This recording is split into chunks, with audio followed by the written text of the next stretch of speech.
Golden Guardians comp, I think that they have a lot of threat onto Berserker to force him to use his ultimate very early on in the fight. The problem that you mentioned with M&S having a tendency to prefer champions with mobility in the mid lane. You look at things like Rumble ultimate, Nautilus ultimate in particular. These are two ults that can just force you to either back away, disengage, or maybe even force something from your toolkit to be used very early on in a fight. The thing is, once those are gone, the follow-up from C9 is just so strong. Their ability to disengage with things like Rakan and the Gragas are so prevalent that, again, I don't think these fights are going to be the easiest for GG. It very much depends on if Stixxay can have the impact on this Aphelios. And Licorice, I talked to him after in North America when he first picked the Rumble, and he said he was inspired by Shanji from LPL. So throw it down now. Let's see some massive Rumble top carry gameplay here. Try and get those Golden Guardians back on track. Exactly. They look to punch back here in game number 2. It's not that same kind of split pushing requirement that we saw from their composition in game number 1. Rumble and Nautilus and Aphelios, Viego looking for those resets in the big fights. But they got to be careful because C9 outplayed them. They were more coordinated. They were ahead of Golden Guardians' moves in game number 1. So GG needs to make sure they're trying to read what C9's doing here. This early game, we could see C9 looking for a bit of a delayed invade, if nothing else to get a bit of information as to where River is starting. Ward will be dropped by Fudge, and that will be pinged. So 5 gold goes to whoever pinged that, who I believe was River. That's actually my favorite addition to the game. Great mini game. Just money for clicking the ward. I spam that sucker before anyone else can get it. It's just a great incentive. You know, originally, Riot was like, guys, they're not pinging out where the wards are. What if we gave them money every time they did it? Okay, now everyone's pinging the wards. We just need a way now to pay players gold when they look at their mini-map. Yeah. And we will have all of the good habits taught through proper incentives here in League of Legends. But with M&S on the Annie versus Gory on the Nautilus, Vedius, you said it in draft, this is probably not the matchup people were expecting to see between these two laners on these two teams. But hey, they both got plenty of playmaking potential here in this game too. Yeah, and it is very meta for the international play that we have been seeing. So River going to start on top side. His Raptors are warded, but will be a regular red quadrant cleared down towards the bottom side for him. And similarly for Blabber on the Kazakhs, clearing down towards that bottom side of the map with the volatility of both mid lane and bottom lane. Ooh. He's been having to flash back away now. The grand entrance, Stixxay flashing away from it himself. So a trade in those summoner spells between the C9 support and the Golden Guardians AD carry.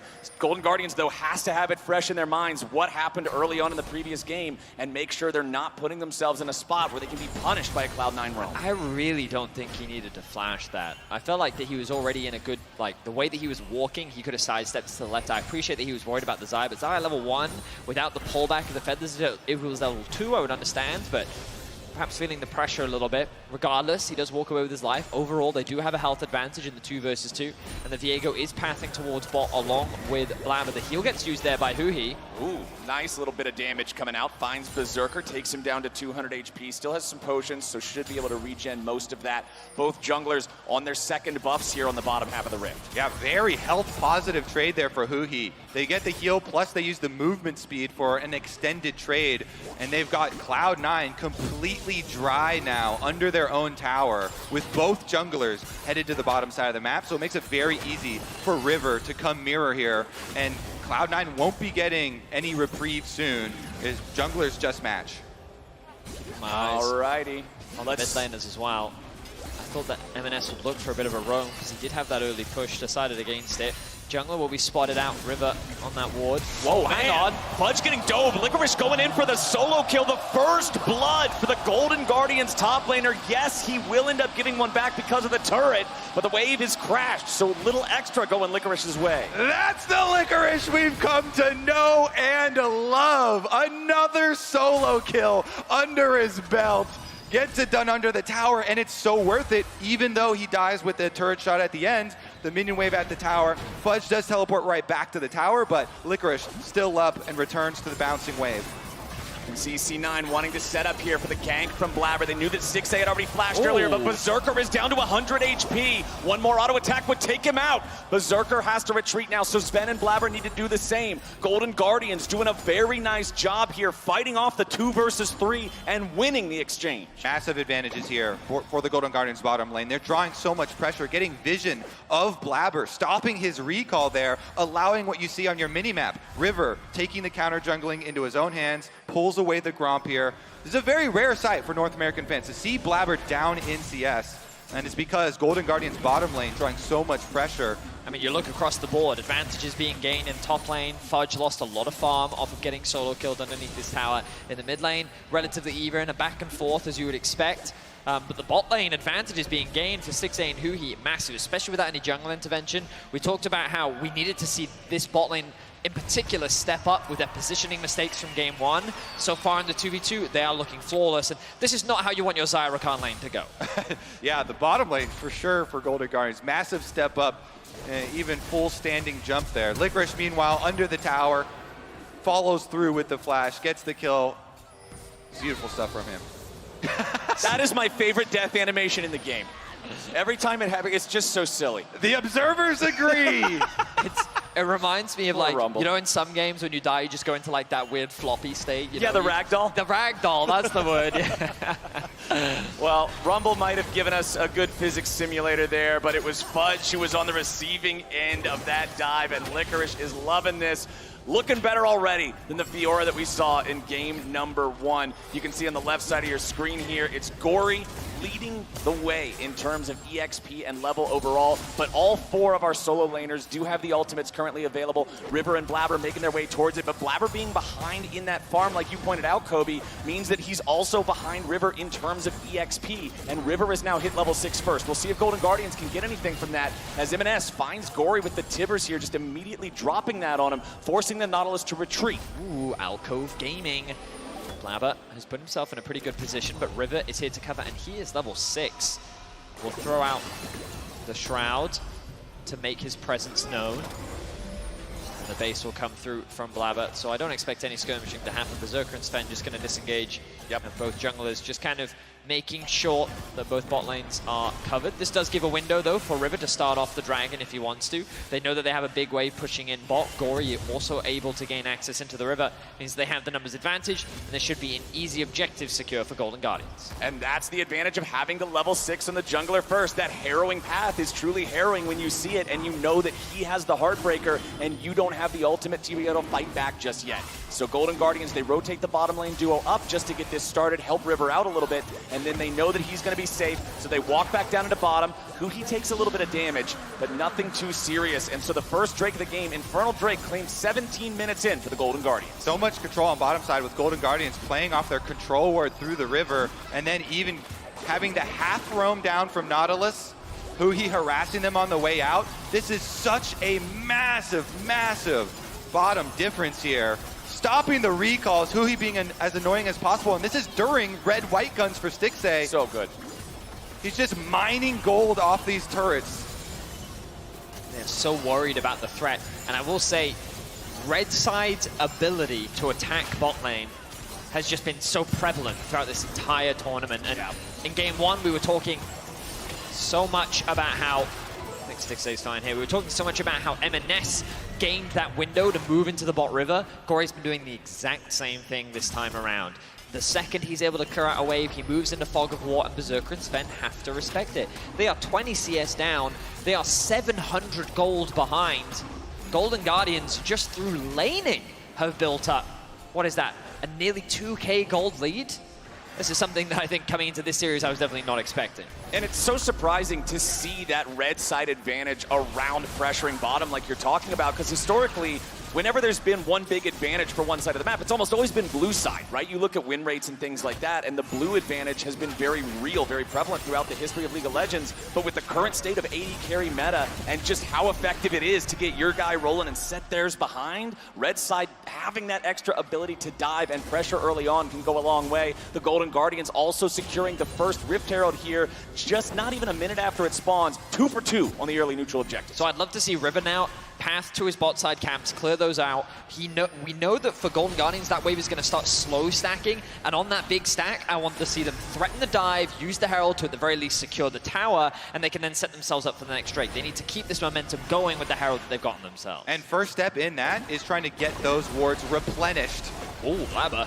Blabber taking a chunk out of Huhi there. Remember the Lulu, no wild growth available just yet, still only level 5. That's pretty big though. Kha'Zix's no ultimate now for Blabber, so he doesn't have that extra safety for the following skirmishing. Gory is on the way, Blast Cone ready. Takes it right back to mid lane after they see them back off. I mean, Golden Guardians are accelerating the play a little bit. They don't have a massive stacked wave, but they do have 2. And they're saying, you know what, that's more than enough. They forced their way in a bit. Look at this, they brought Licorice down into mid-wave to make sure that that lane is still under control.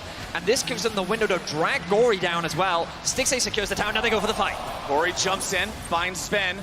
Remember that Berserker is still only level 5. There is no ultimate on the Xayah just yet. Berserker should be close to getting that level up, but Golden Guardians are taking the opportunity to push this even further forward. They're going to get the second charge on the Herald here into the tier 2 turret. Won't get a whole lot more just yet. Berserker is level 6. Moonlight Vigil from Stixxay tags him, gets him down to half HP. Golden Guardians, having lost the Herald now, will retreat, but they do 3/4 of the health bar on that tier 2. And the only cost is 1 turret plate on top side to the Gragas, to Fudge, who gets up there with the extra minion wave. Now, all you have to do, rotate this Rumble, back up to the top side, collect the minion wave that he left there. And now, Golden Guardians have the freedom to do what they like with the lane assignments. If they want to, they can bring their AD carry up towards the top side of the map. They can also keep them into the mid lane if they want to maintain that pressure, so they can then start to look to attack these side lanes, or maybe maintain control of a mid so they can contest the next dragon. But I don't think it's a bad idea from Golden Guardians to just sack the next Drake, give it over to Cloud9 and say, you know what, these plates in this early game are way more valuable. So instead, let's just make sure that while the Drake is being started by C9, we're funneling even more gold into Stixxay. Because they're getting to the point where the gold threshold could start to become a very serious issue. 2,500 at this point in the game is already a very nice lead. But if you can add another 1,000 to that, another 1.5K, all of a sudden C9 no longer wants any fights in neutral territory. You're in total control of the map, and Golden Guardians can start some of that chaotic, snowbally team fighting that they can really build this lead even further with. Now this plate won't be secured by Stixxay. He's a little paranoid because he doesn't have any assistance on the map, and that vision in the river will spot out C9 committing multiple members. And this is the thing, by C9 matching the lanes, this makes it very easy for Golden Guardians to set up for the next objective, but Gory in danger. It'll be all right. The Tibbers is dropped, but he can just walk it off. Blabber and Fudge not close enough nearby to interfere with this and put any sort of real threat on the life of the Nautilus, who just walks right on back up. He is completely fearless with this, wasting as much time from M&S as he can. All right, doesn't look like we're going to get a whole lot more from that. So the bot lane continues to be pushed in by Licorice. The wave clear is still very strong. This does give him some access to the river, but Golden Guardians doing what I think they should do, committing to the top side. Right now they're threatening a dive. They do ideally need Gory to be unlocked on the map a little bit more, threaten the 4 versus 2 in the top side, so they can secure even more plates for Stixxay. Stixxay and Huhi pushed up to the turret now as Sven wants to go in here with a quickness. Beautiful wild growth from Huhi to deny Sven mid-dash. Make sure that he can't connect with the charm of the quickness or the knock-up of the grand entrance. That was perfectly timed. Yeah, it gives him a little taunt afterwards with the trumpet and the spam for himself. Denies the play. They also have matching junglers, so they chase Blabber right off. The Kha'Zix's a bit behind in this one still. Licorice lands the slow, lands the ult. Licorice going in after Fudge yet again. Fudge for the longest time just running the show in the top lane in North America just as a region, but Licorice stepping up here in this game. That solo kill early on, now forcing him back from the wave here in bottom side. I'm liking what I'm seeing out of this guy. And honestly, I've liked what I've seen Gory doing here with his Spectre's Cowl. He just keeps taking a little bit of damage from Annie, taking these combos to proc the regeneration, and just that plus his Corrupting Potion, soaking up so much of, you know, what MS could even throw. We haven't seen this Annie, you know, make a big, you know, flash stun play or anything just yet. And it's going to be another objective for Golden Guardians. They run the Rift based off the bottom lane laning prowess This will make 3 for 3 on neutral objectives for the Guardians. Just a little over 60 seconds till the second Herald of the game spawns, and I would have to bet that they're going to be prioritizing that as well. They don't want to allow Cloud9 any tools to try to come back into the game after building this 2,500 gold lead. Gory's going to be sent up top to defend the tier 1 turret, try to stop C9 from taking this second plate here with 5 seconds to go. Berserker does secure the last little bit of damage that he needs. I will say Golden Guardian is looking a little lost on the map right now, though. I feel like that they need to take advantage of the fact that Licorice can just push in bot and move. They can very easily create this numbers advantage as the engage from M&S, forcing the cleanse out from Stixxay. He's going to lose a lot of HP, a 3-level difference between the two. Along with the Proto Belt, we saw this tech coming out from Faker. It makes it so much easier to access, or like, even if you don't have your flash, you can still close that gap surprisingly quickly. But yeah, right now the game is dramatically slowed down, which is not the worst case scenario for Golden Guardians, but I do think that they could be using their lead more proactively by just getting Licorice more involved on the rest of the map because of that bot lane tower not being there. And Stixxay clears out the wave, just keeping the pressure around in mid. Vods will sit bottom, just constantly trying to take care of this tier 1 turret down here, but Licorice, once again, ready to answer, equalizes that wave out, clears it away. And the reason he does that, even though we can see every champion on the minimap here, he knows his team is currently on Herald. They're getting it, so he was weak side. Okay. No Rumble ult for this. Golden Guardians grouped up here in the river. They know that the teleport's coming in. Golden Guardians is going to reinforce, so C9 doesn't go in to collapse on them. They were still a little bit split up. They know that M&S doesn't have ult. I thought that they would choose to fight that. Choosing not to, instead they'll just drop the Herald. And you get the answer mid from Cloud9. They see this move. They have to give up this territory. So they push on mid. Berserker whacks away at that turret, but Golden Guardians with the Herald, it has to be answered. It's going to get its second charge off here. The secondary turret's really, really valuable, and Golden Guardians just keep up the push. Golden Guardians escorting for the second Herald charge on a tier 2 turret this game. They get that one in. Another tier 2 turret barely hanging on to life here, but neither one of them claimed in top or bottom. Means that the gold is close, but still not yet in their pockets. Red turret destroyed. Meanwhile, in mid lane, thanks to Berserker shoving up while Golden Guardians was shoving up in the top side. And now Gory and Licorice are going to have to rotate over to handle that. The gold lead has stayed exactly the same for about the past 6 or 7 minutes of the game. Golden Guardians have not been able to build themselves further advantages over Cloud9.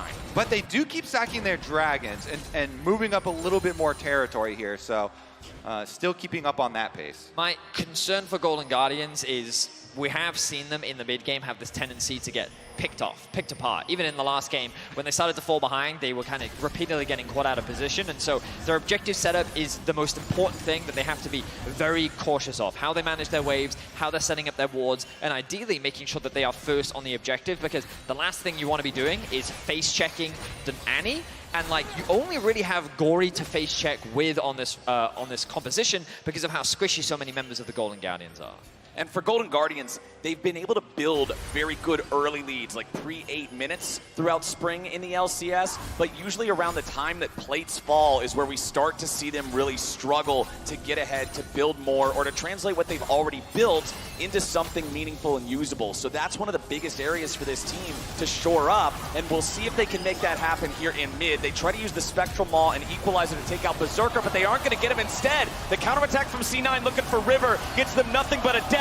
Sven is already down, and they follow up on Berserker. Golden Guardians get 2 and punish Cloud9 for going back in. Yeah, you don't want these hands, Cloud9. Golden Guardians have all 5 members there. You're not making a pick in front of the team. They blast him. 2 members immediately down. Berserker ults, and then they immediately follow it up as Cloud9 tried to lay down the Tibbers.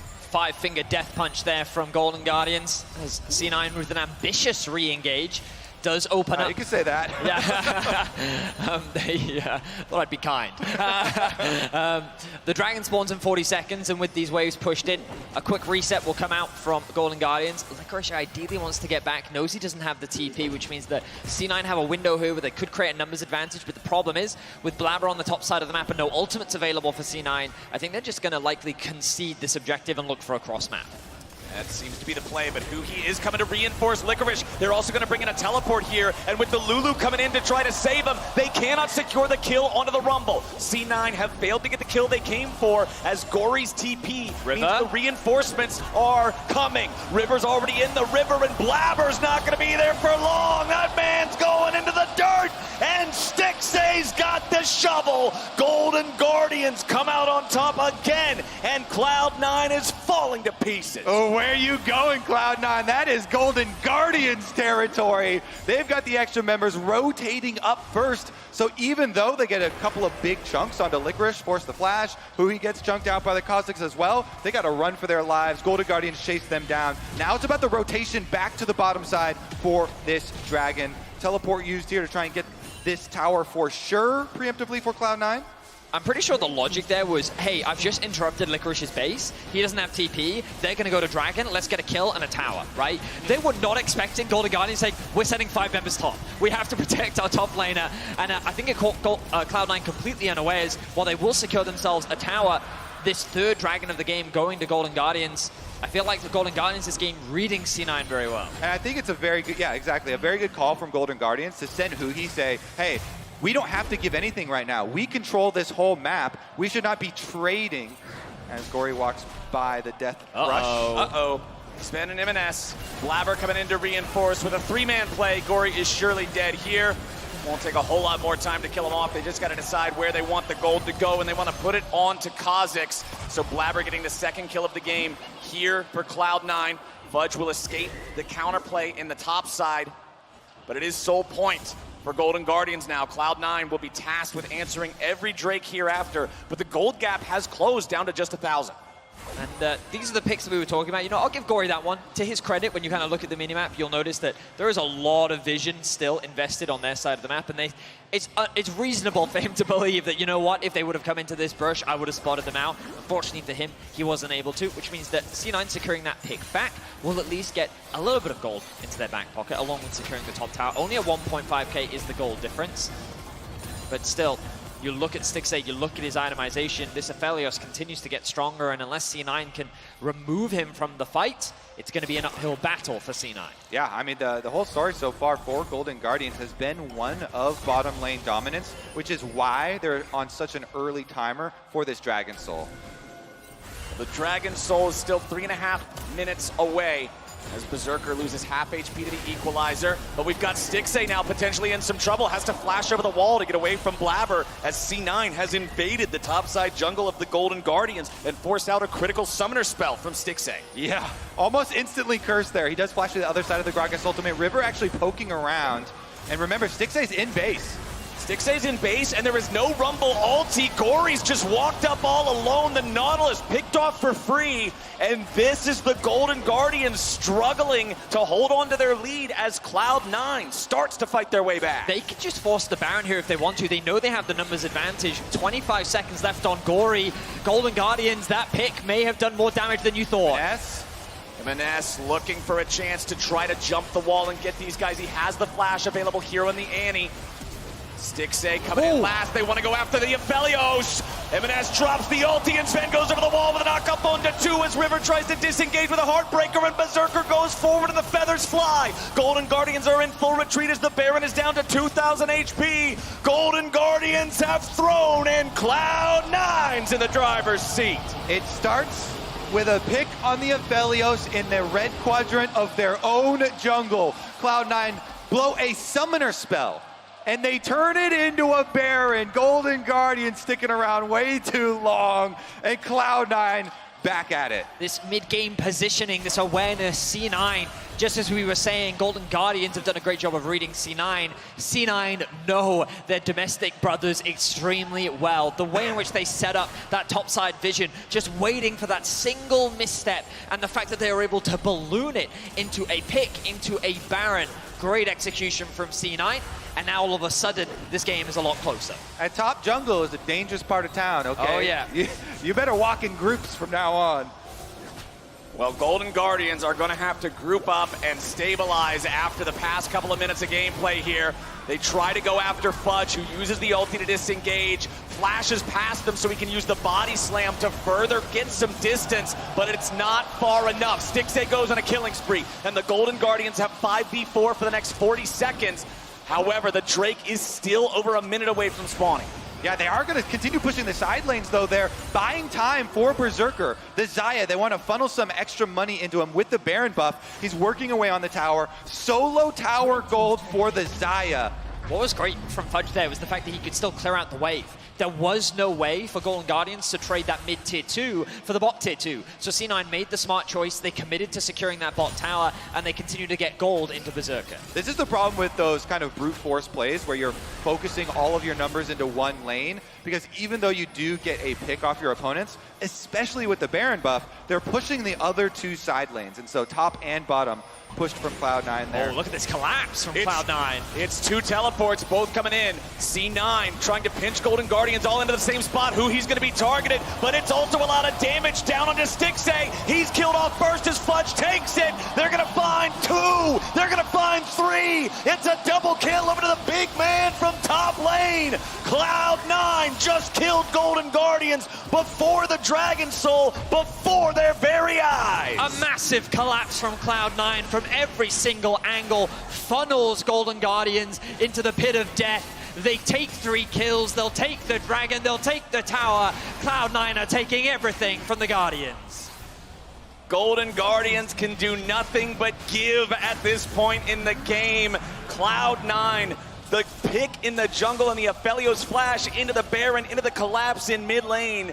This is the coordination that sets them apart from the other teams in the LCS that Golden Guardians seemingly cannot match. Remember that in the LCS finals in game number 1, Golden Guardians had a 4,000 gold lead at one point, and it was thrown. Cloud9 showing them they still have not managed to slay those demons. This is exactly why. We were talking to some of the Cloud9 members at Makeup this morning, and they were still so confident versus this team, even getting down 3 dragons. They don't care about the early dragons. They care about the team fight. Blabber tries to set it up here. He lands the slow onto Stixxay and Huhi. The teleport from the top side from Gragas. MNS from the left here finds the stun. Then he's got the Zhonyas as well to deny River, trying to execute him. They take down Stixxay, and we're back to live. Right back into the fights. Gory chasing after Berserker. He uses the ulti to disengage. Xayah so good against Nautilus for that reason. And now C9 wants to turn it back around. River gets the wild growth to escape off to the side as they're still looking for more kills, and they get 2 immediately.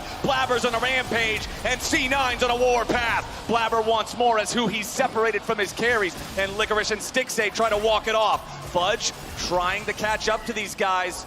Probably doesn't have the distance, probably doesn't have an angle. Stixxay still getting further away, and C9 have a 5v3. And even without Baron buff, they could just push down the extra outer turret up on top side while diving mid! Oh, MNS just got a KO on Stixxay. He goes in 100-0, blows him up. There's the Annie gameplay we were looking for. Tier 3 turret down in mid lane. MNS doesn't need a dash when he's got a flash. Flowers, the execution from MNS in the mid lane will be lethal. The walls of the base have been destroyed. I mean, Stixxay had a flash too. Yeah, he tried to cleanse and then he's just dead. MNS blows him up. Wow, I was trying to set up. The Xayah, again, was getting another solo tower on top side. Split push Xayah, as you do. That funded his Bloodthirster. So as strong of an early game for the Golden Guardians bot line, we kept talking about how there's a big difference in this game. Guess what? Xayah has 3 items now before the Aphelios. Gentlemen, Mad Lions versus G2. Game 2 throw, 3-0. When we look at the game earlier today, BLG versus JDG. Game 2 throw, 3-0.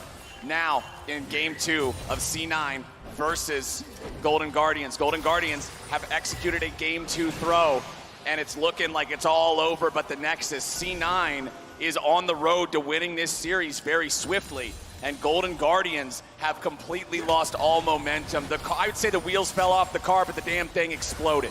I would have to say, too, one thing from Golden Guardians that made a lot of international fans fall in love with them this tournament was when they're behind like this, they still kept on forcing plays to try and look for ways to get back in. So for their hope. There's a lot of bounties on the Cloud9 members, and they need to start creating their own luck here. You can't wait for it to come to you.